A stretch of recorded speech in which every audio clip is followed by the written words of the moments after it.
everybody. Welcome on board. I'm Vas. My full name is Vasanth Gopalan. I come from Singapore and I have been in the business of training for the last 16 years, specifically teaching NLP and other mind sciences. Before that, there was about 30 years of experience in the Singapore Armed Forces, training people from young to officers. And in this video, we're going to capture the essentials or essence of NLP to assist you, those who are curious about NLP, and even those who may have known something about NLP, for you to have some fundamental knowledge on what NLP is. And this set of videos, there's going to be a whole series. It's not only to give you the knowledge, but also I will attempt to inspire you to live life with a meaning and to be excited about every moment of your life. And how do you use this video or DVD? You will notice that there are subtitles and there will be messages, lessons. I'll be utilizing the flip chart here, telling you stories, facts, and a whole multi-sensory presentation for you to enjoy what we call NLP. And please, do not watch this. Some of you have got video features in your car. Do not watch this while you're in your car. This is something that you could listen to or watch while you are more stable and not doing anything else that could endanger yourself and others. So it's going to be very inspiring, very knowledgeable. It's going to be a few hours of material, and I hope I can be available to you anytime after this or during this process for you to enjoy what NLP is and how it can impact you and people around you. Stay tuned. Thank you.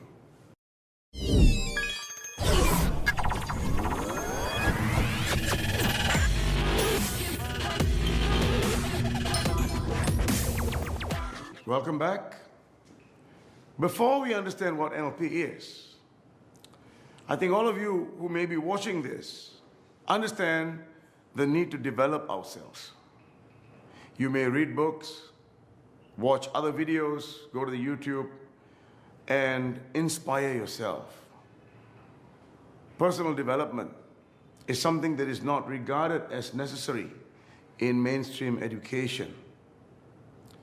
But the reason why, although we may have been well educated, have our certificates, diplomas, degrees, PhDs, and so forth, we are still plagued with many things that we are not aware of in our lives. Our emotions, the way we react to situations, especially when you react to it negatively. Why is that happening? Why aren't we in control of ourselves? Why can't we be at our best all the time, like an Olympian in the finals, all the time trying to find that peak state for them to perform at their best all the time? 4 years of training go down the drain with one moment of lapse in concentration. Now, the rest of us who are living normal lives, as we would say, we don't think we need to be that fine-tuned every moment of our lives. Now, I suggest there's another way of thinking about that. You see, in this body of ours, it's made up of memories. Yes, there's the hardware, and it's made up of memories that came from our past. I will just illustrate that on this chart. If you notice, everything is on a timeline, isn't it? The past to the future. And there's always what we call now. That's the future. And this back here is what we call the past. And when we discuss the past, it's not just when we are born, but there's something happening even before we are born. And that, we need to be mindful of that because it impacts who we are when we're born. This is when we are in our mothers. But there's something even beyond that. Some of us believe in past lives. I think we put that aside. And others realize that our genetics, our genealogy, has an impact on us too. And that, I would illustrate it as an arrow before you go into your mother, and this is your father, and even before that. So all of these have an impact on us today. And we are made up of memories, aren't we? Good memories. I will illustrate it with the green lines that you see. There may be some good memories that you have working back from the time you're born until now. And there may be some good memories, experiences while you were in your mother, and even before that, your father's good memories. In the same way, we also may have some bad memories. We call it memories or experiences, but they are all there, aren't they? They are all there as memories, and these memories are giving us resources in our nervous system today. If you have powerful memories from the past, you would have powerful resources in you. You would naturally be a confident person in the way you communicate, the way you deal with human beings, in the way you deal with nature, like height, water, and so forth. So good and bad memories that reside in every nerve of our body, not just in the brain, always avails resources, emotions, confidence, our ability to communicate or not communicate, for us to deal with human beings and also nature. Some of us are born with fear for water or height or darkness, while others may not be. So these are things that I call resources. Coming from every experience is an appropriate resource. Good experiences give us good resource. Bad experiences give us bad resource.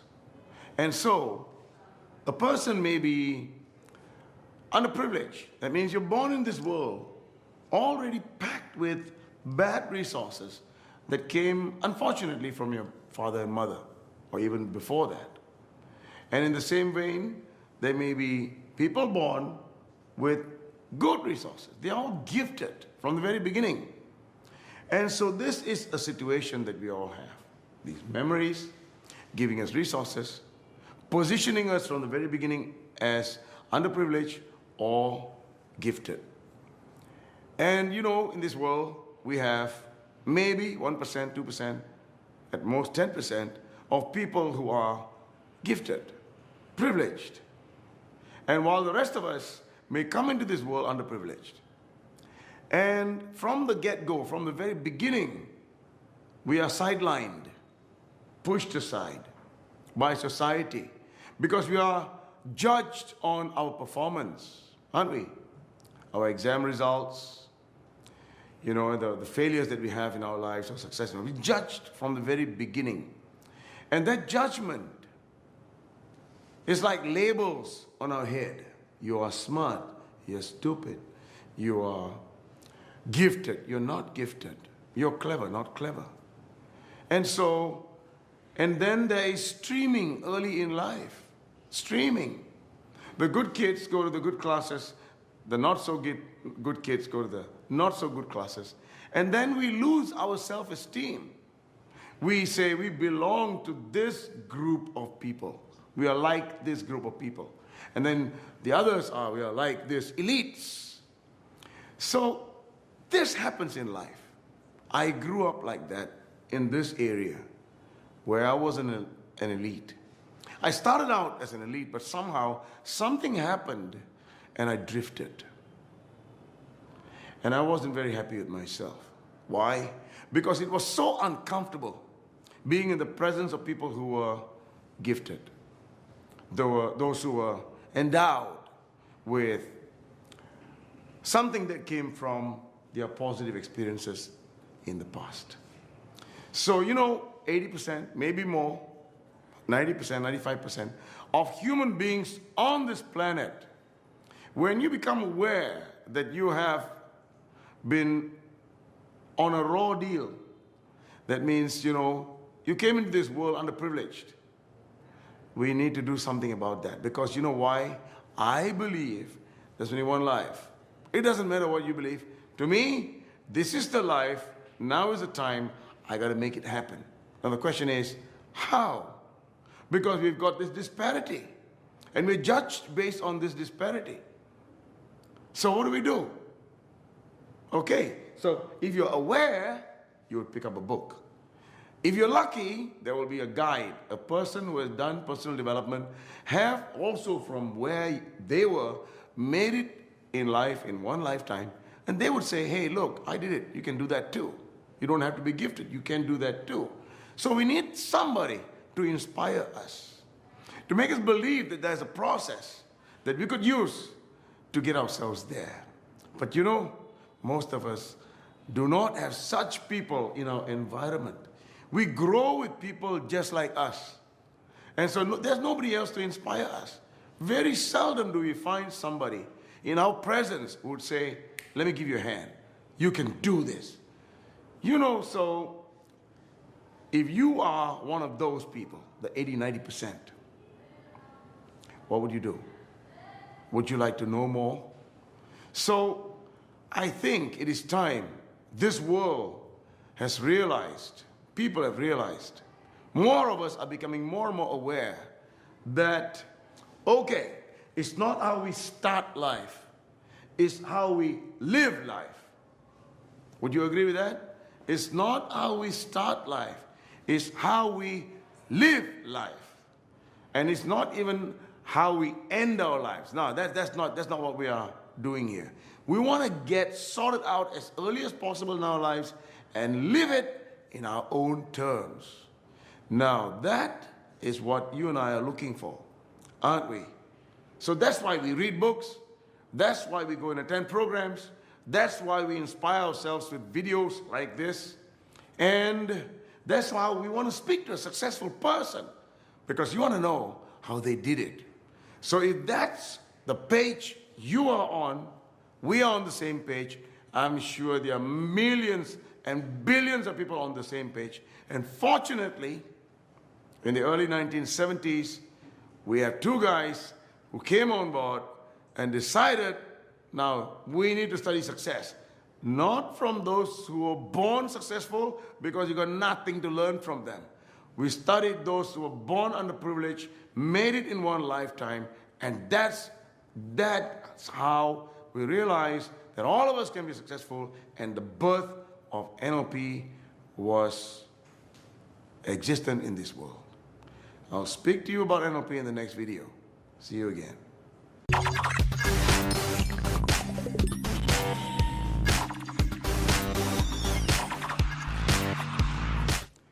In this video, I'm going to talk about what is NLP.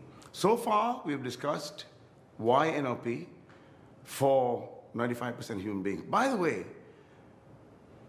even if you're successful, if I ask you a question, would you want to be more successful? Or could you have done better? If the answers to those two questions are yes, then NLP would help you too. So it's not only for those underprivileged to become privileged, but it's for those who are already doing well in life to do even better. Because I don't think you could do better enough. Okay, so now moving on. We have two guys, and I'll show it to you in the next slide. Their names are Richard Bandler and John Grinder. Bandler was a mathematician, and Grinder was a linguist. They were both lecturing in the University of California, Santa Cruz. And they were intrigued by how the number ones on the planet, the most known people on the planet, the best in the planet, became the best. So let me illustrate that. If you look at the 7 billion people we have on this planet, and if you would portray them on a geometric sign, it happens to be a triangle because life's not fair. There's an apex, the best are here, and then there's the bottom. So out of 7 billion people, you might find only 1% of human beings at the apex doing so well. So they wanted to know how these people made it so well in one lifetime. And I mentioned in the previous video, it's not about studying those who are born successful. It is those who started life there, at the bottom of the food chain. And then within one lifetime, they found their way up. And these are the kind of people that we study. And when we study such people, we realize that there is a process. Because, you know, without a process, we can't embrace it and become successful. So when they studied them, there was a step-by-step process for us to be successful. Now the thing is this, if you ask these people, how did you do it? They will say, I don't know. Because they were doing it with an unconscious competence. And so unless you are in the business of training other people or teaching it to somebody else, you would not know your own magical processes. And so Richard Bandler and John Grinder, in the quest of wanting to know how they made it, they designed a tool, and that is modeling. NLP was founded on this tool, modeling, to model excellence. It was founded on this. And so when they found people and modeled them, and I think the first 3 people that they modeled was Milton Erickson, Virginia Satir, and Fritz Perls. They were all psychotherapists. And it's a good place to start, isn't it? Psychotherapists who do healing without medicine. When doctors use medicine and give up on the patients, they would go to psychotherapists and get healed without medicine. And that's intriguing. And how do they do it? If it's not medicine, then it must be some form of magical communication. So communication was what it was. How these guys, these psychotherapists, healed people. And so in the same way, they modeled all the best in the world, the Einsteins, the Picassos, the Tiger Woods, the Michael Jordans, and even leaders, Bill Gates, Warren Buffett, and so on. So when you model them, these people, those who are passed on and those who are alive, in fact, we have more material on those who have passed on than those who are alive. So if you're wondering how did we model those people who have passed on, it's easier to model them because there's a lot of knowledge, a lot of data, a lot of repository of data available everywhere. And so, when we model them, we realize that these people made decisions in a unique way. Decisions.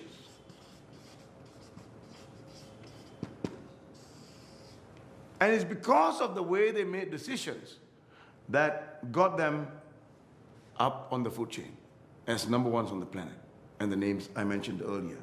So the decision-making process is what we studied. And part of the decision-making process, you have 3 components. Let me take the first one.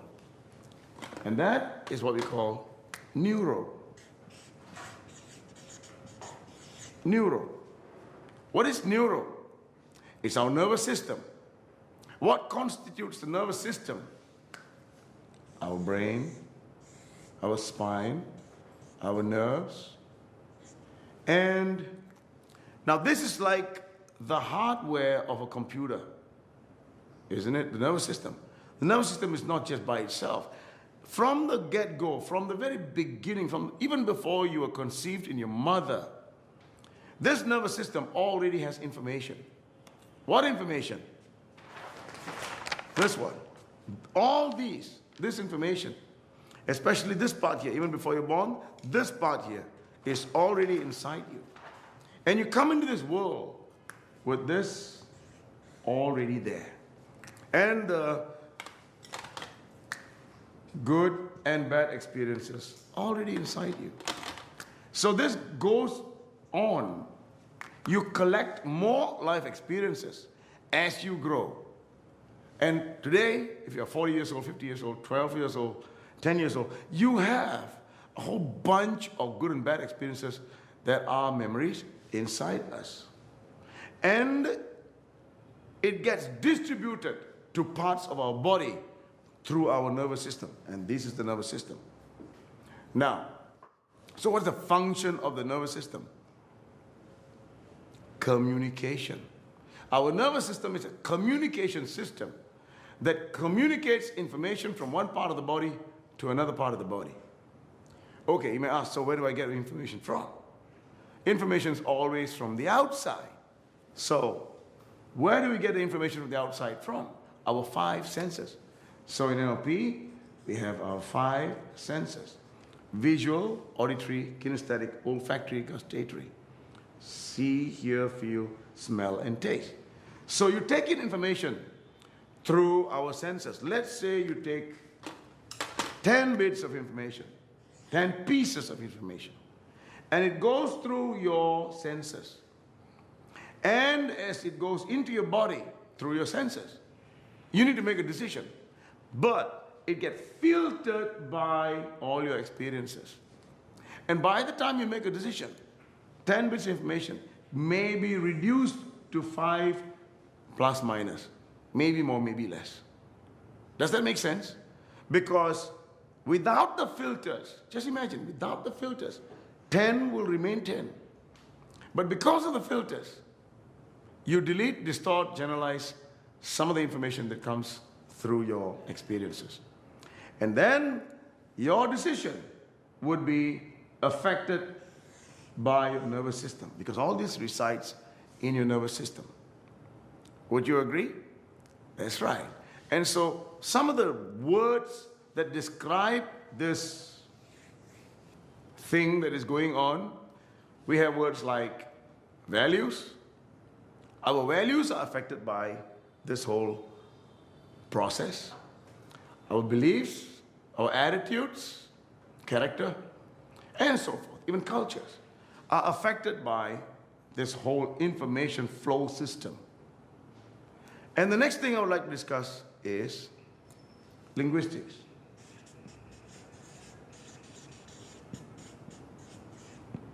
What is linguistics? Language. Language. So in the decision-making process, we communicate, don't we? Right. You think about it, you make your decisions on the inside, and then you communicate it. Now, when it comes to linguistics, we as human beings, we struggle through school with the 7% of communication, which is verbal communication. We study only verbal communication in mainstream education, and that could give us a nightmare. But if there's only 7% that we are studying in school, what happened to the 93%? It's untouched in mainstream education. 93% of communication is non-verbal, made up of tonality and body language. Nobody studies that in mainstream education unless you invest in something else.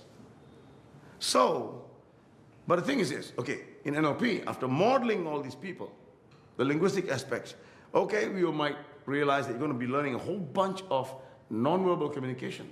But the thing is, even with verbal communication, mainstream education does not touch on the psychology of communication.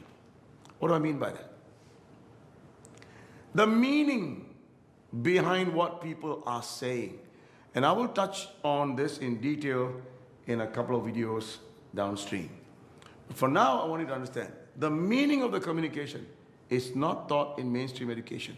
It is syntax, it's grammar. So that you speak in this way, I understand. If you write it in this way, that we all are on the same page. That's it. But the meaning may not be construed the way the communicator wants it to be construed. So that is the problem with linguistics. And one more thing. You see, you and I, who is that one person that you communicate with most? That's right, not your mother, yourself. So when we are communicating with ourselves, and we communicate positively and negatively, sometimes you say, I'm good. Somebody say, oh my God, it's a tough day. I'm so forgetful. I hate this, whatever's going on now. When you say positive things, your nervous system will be affected. And then your decision making will be affected upstream. And so when you make good decisions or bad decisions, bad communication, that communication affects our nervous system. Right? If you keep saying, I'm not good, I'm not good, I'm not good, I can't do this, I can't do this, I can't do this. If you do a muscle strength test on yourself, you will be weaker. So in the same way, if you are empowering, you're talking empowering language, communicating empoweringly, your strength would go up. So in gist, our language, the way we communicate with ourselves and others, will have an impact on the nervous system and will have an impact on our decision making. That's in gist what linguistics is all about. Can you understand how much more there is to learn? Now, then we come to the letter P, programming. What is this? You see, even before we're born, we're already programmed. Programmed by our father, mother. Their behaviors we inherit. Come into this world, we make decisions a certain way. We're programmed to react in a certain way to a situation. But not everybody will react the same, but you would react probably like your father and mother, with a little bit of variance. But the thing is, all this time, we have two kinds of programming. Good programming, bad programming. Good programming, take it into the future, no problem. But we've got a whole ton of bad programming. Procrastination, lack of confidence, anger, and doing things late. Not wanting to participate in things you are uncomfortable participating in, dare not dream, no goals, always keeping things simple and low, not willing to go beyond your own self to help somebody else, to make a significant contribution in this world. All this, most human beings are not considering it at all. So, well, let's talk about smoking. So simple. Smoking. That's a bad program. Right? So the thing is this, we are all creatures of habit. Human beings are creatures of habit. Our whole body system is like this. You do something once, you're going to do it again. You do something good thing once, you're going to do it again. Bad thing once, you're going to do it again. And so when you do it again, it becomes your habit and becomes your character and you become addicted. It could become your identity. Smoking can be an identity. Can you imagine that? And that's the reason why people don't quit, cannot quit beyond their death. That's crazy. So in NLP, the gift that we have right now with this is that when we model such people, there are processes. Processes. In psychology, we call it counseling. Well, counseling is a process too, I studied it. But in NLP, there are incisive processes where you jump into step number 1, you get out on step number 14, and you have a noticeable, legitimate shift in your nervous system. And immediately, there's something going on in your body, and you see the world differently. You react differently to the same situation. You're thrown in the same situation, your reaction is immediately different. Now, that's how charming these processes are. That's right. Quit smoking, walk in the park. Give you an example. A lady was plagued with a phobia for blood. When she sees blood, you can just talk about blood and she'll be gasping for breath. Can you imagine that?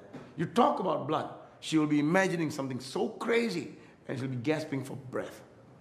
And in 45 minutes, this process was created by Richard Bandler, the phobia model, fast phobia model. Got it out. She suffered a traumatic experience when she was 6 years old, and she came to my class at 40 years old.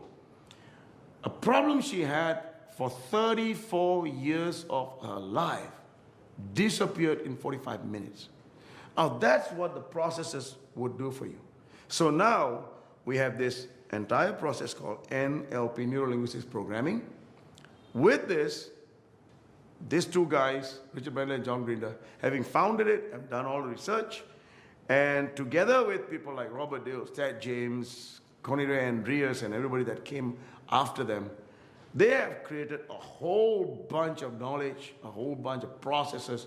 And today, you and I can shorten the learning curve, our learning curve, and become who we want to be. Even if you're born here, you can make your way up there. You can become who you want to be in a fraction of the time it would take if you did not have NLP. That is the privilege of